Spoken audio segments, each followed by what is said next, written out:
Hello बच्चों, let's see this question and here this question says who led the water war of Bolivia। Question आपसे बोल रहा है कि बोलिविया की वाटर वॉर को किसने लीड किया था।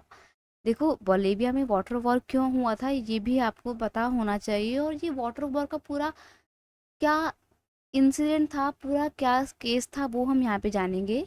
देखो क्या था ना, बोलिविया एक साउथ अमेरिका का छोटा सा देश है। कोई बहुत ज़्यादा रिच कंट्री नहीं है, गरीब देश है, पुअर कंट्री है और डेवलपिंग नेशन में आता है।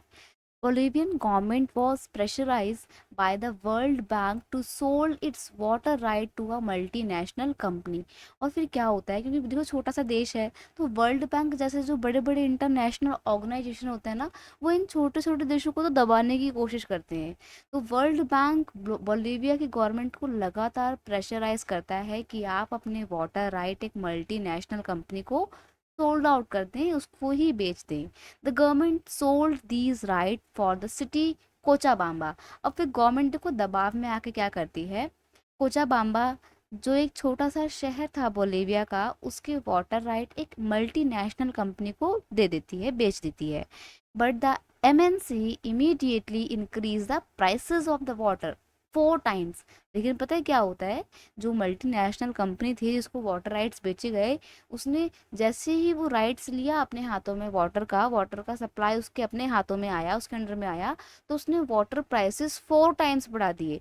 इतना ज़्यादा प्राइसेस बढ़ा दिया था वाटर का कि जितनी बोलिविया के लोगों की इनकम नहीं होती थी, कई बार उससे ज़्यादा तो उनका वाटर बिल आया करता था।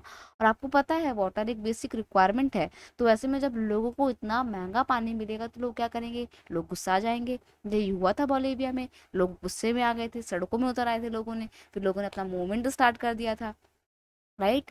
तो यही पूरा जो केस था यही होता है बोलिवियन वाटर वॉर।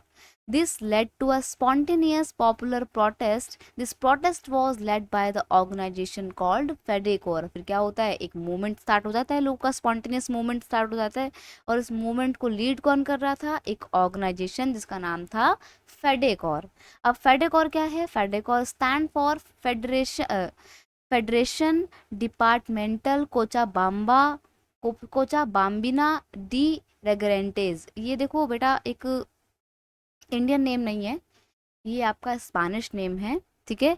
तो ये एक ऑर्गेनाइजेशन था और ये ऑर्गेनाइजेशन किसका था, ये वहीं के बोलिविया के जो लोकल लोग थे, लेबर्स और कम्युनिटी के other members, human right activist, इनका ही एक पूरा ग्रुप था जिन्होंने मिलकर अपनी आवाज़ उठाई और वाटर के इंक्रीज प्राइसेस के अगेंस्ट में अपना मूवमेंट लॉन्च किया। और ये इनका मूवमेंट काफ़ी सक्सेसफुल भी होता है और गवर्नमेंट को इनकी बात माननी पड़ती है और एमएनसी को अपने वाटर राइट्स अगेन गवर्नमेंट को ही देने पड़ते हैं और लोगों की जीत होती है। तो ये किसने पूरा ये मूवमेंट लॉन्च किया था, इस पूरे मूवमेंट को लीड किया था फेडेकोर ने। और फेडेकोर कोई सिर्फ एक कम्युनिटी का ग्रुप नहीं था, इसमें बहुत सारे अलग अलग प्रोफेशन के लोग शामिल थे और लोगों ने सक्सेसफुली इस मूवमेंट को स्टार्ट लॉन्च किया और अपनी बात को मनवाया। I hope you understood it well. Best of luck.